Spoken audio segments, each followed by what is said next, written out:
So these functions, the CSF functions that I just talked about, break out into categories.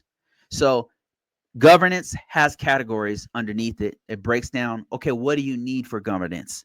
And it's got like 6 different categories. Identify has like 6 different categories. A couple of them will be like, I think it's less than 6 now, it's like 3.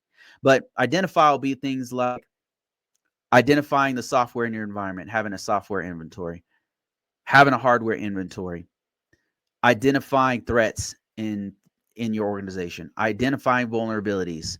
So all the categories are broken down like that, and those categories have subcategories.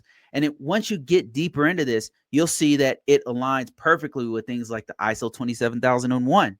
It'll map directly to things like the NIST 800 dash 37 dash 53. It'll map great to cloud compliance, FISMA, FedRAMP, HIPAA, whatever. You choose your poison. Like, it'll map to all these things, because the way that they broke it up is all the main things that you have to have in order to have a robust cybersecurity program.